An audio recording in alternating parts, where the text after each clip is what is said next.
Hello, this is Endgame Arts. We're doing another unboxing, another breakdown, another demo. Let's play. So, let's just jump right to it. Here's the front of it.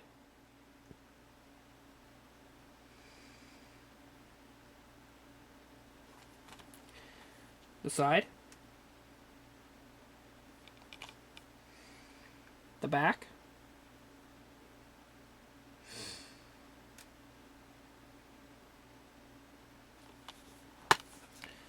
The inside.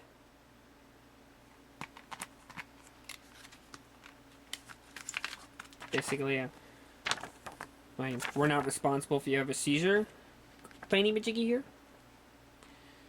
There's a disc. It does have a reversible cover art.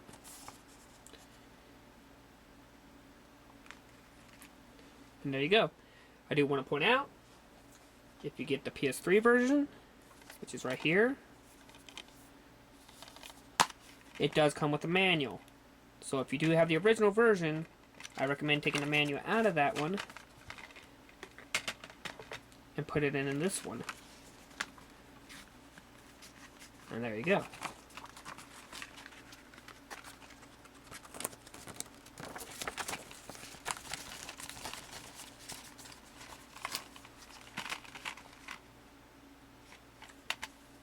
There you go. Makes it look a lot better. So there you go.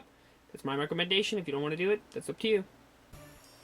Well, that was the unboxing of The Witch in the 100th Night, the Revival Edition. If you don't know, that PlayStation 3 actually released originally. The Witch in the 100th Night came out on the PlayStation 3. It didn't get really a lot of recognition as it probably should have. It is a kind of an overlooked game.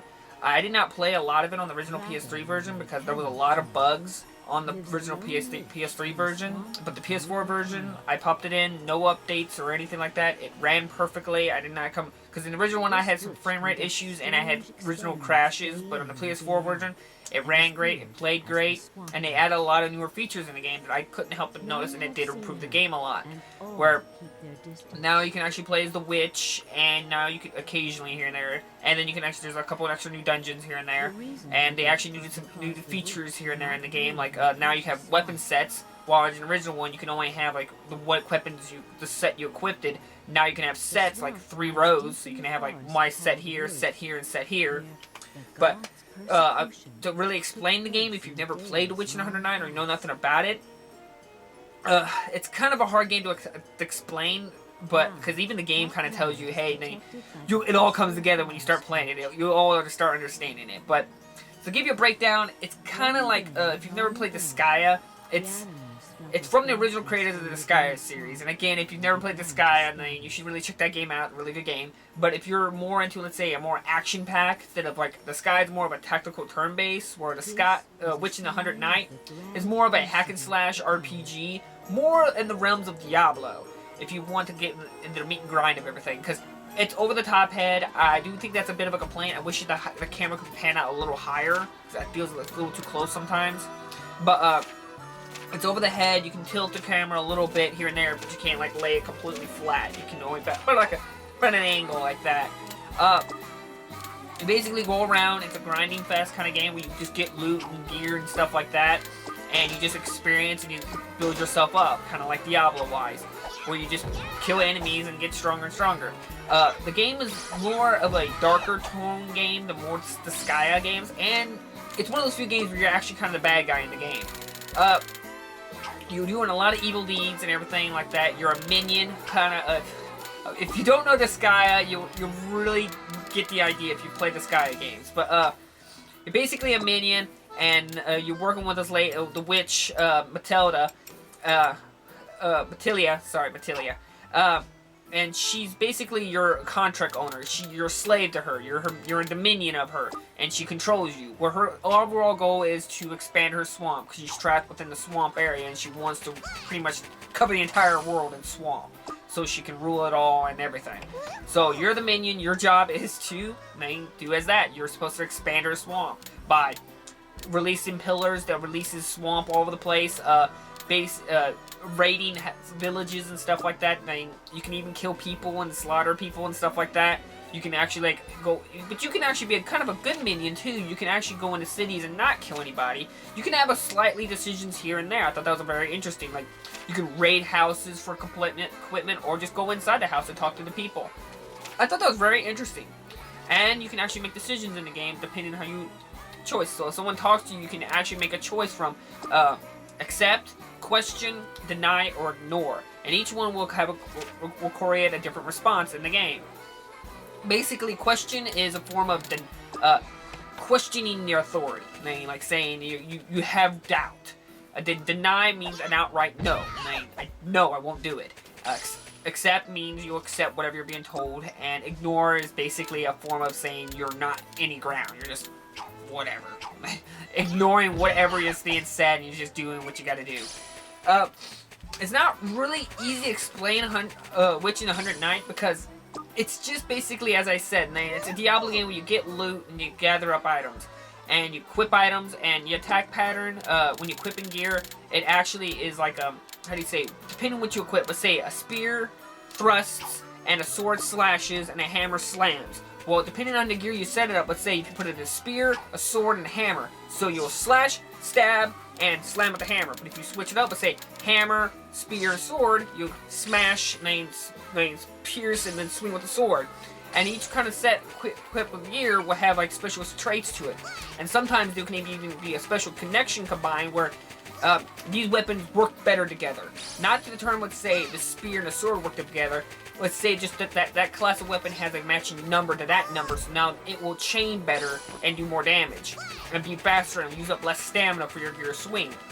So, finding the right gear, mixing the gear together, using your traits is a big benefit. And that's why this game really needed the ability to change weapon sets, which I explained at the beginning. Because beforehand, you only had one set, that set. And every time you needed to change your set, you had to go to your menu screen, go to your equipment gear, and realign it. Because certain enemies were weaker, certain bad things. Like, certain enemies you got hurt more from a hammer, or a spear, or so on, a staff, and so on forth.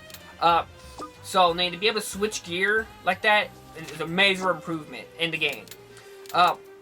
There is a time limit in the game. It's because you're a minion and you're tied to the witch. So when you're outside the swamp, her magic drains because she's the only one that's keeping you alive. So when you're out, you have like a time limit, and you can do things to keep that time limit going up, but it's gonna keep ticking down. You can stop moving and it won't really tick down, but as you start moving, you're using up energy. So keep that in mind because you're like open the world and you gotta keep expanding the swamp to get further in the game. If you understand what I'm trying to get at. Like I said, it's not a very complicated game. It's just got lots of little menus and stuff like that. And once you pick it up and play, you're gonna be a little overwhelmed because there's a lot of menus, a lot of navigation, a lot of charts and everything like that. But once you pick it up and start rolling with it, it all starts coming together as the game tries to tell you in the tutorial. It's a good game that seems to get overlooked a lot. I was surprised because I was glad to see Disgaea, the creators of the Disgaea series, trying something new. And they did, and it's really good, but forewarning, if you are not into dark humor or very crude humor, you might want to stay away from this game because this game is very dark. Not in terms of massively violent, but it's just saying that you're the bad guy. Matilia will kill people and stuff like that in the game.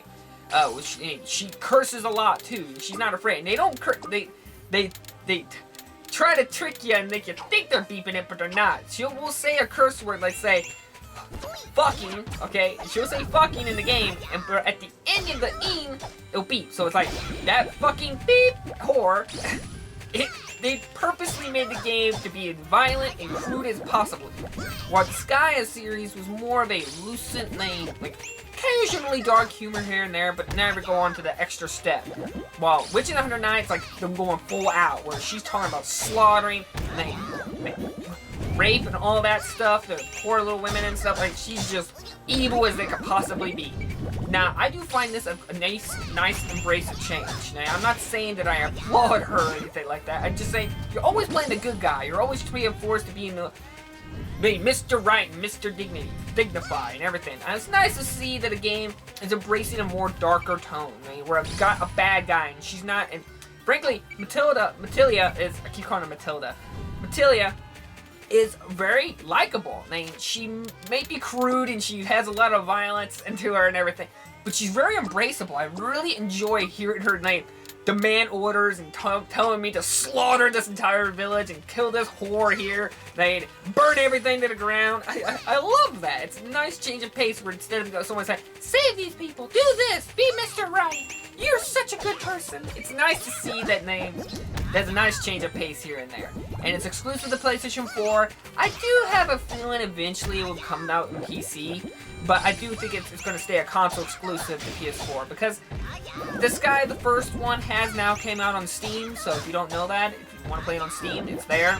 So I have a feeling that then eventually the Disgaea series and the creators of the series will release some of their games eventually on Steam. So, but don't quote me on that. I'm not trying to say the name hold out or anything. It's well worth a pickup if you have a PS4 and you've never played it because it's a very overlooked game.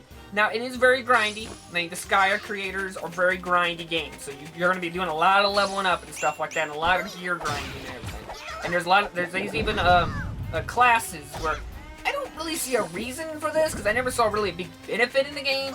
So, but you can change your class, boost certain stats here and there. I never really had to do that when I was playing on the PS3 version. Maybe they fixed it on the PS4, because if you want my recommendation, put it on the normal difficulty, because it's pretty easy at some points in the game, but it's very easy at the beginning. You're going to think this game's going to be a breeze, but it does get hard eventually. Put it on normal, but if you're just more interested in the story and just the anime characters and stuff like that, it's got casual for you. Now, I do recommend if you are playing it for the first time, before you start a new game, go to the options and drop the background music 2 points. Minimum.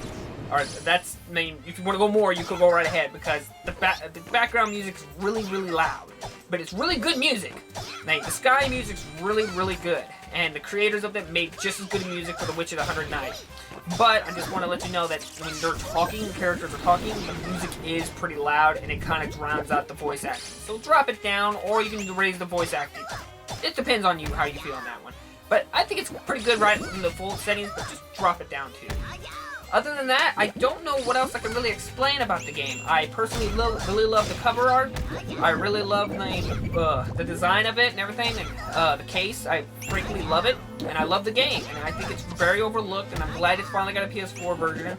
And I would have been nice if there was a Vita version. I think this game could have done really good on the Vita.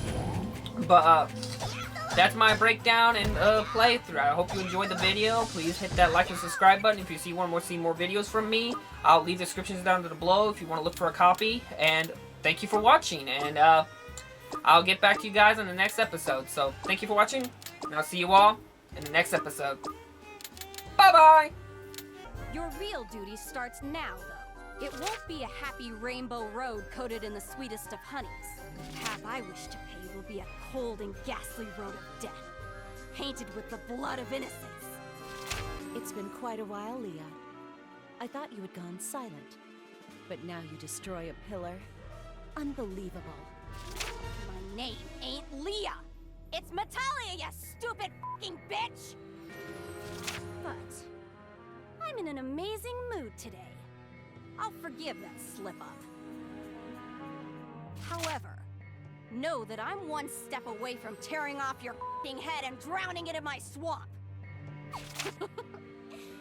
I look forward to the face you'll make when you die.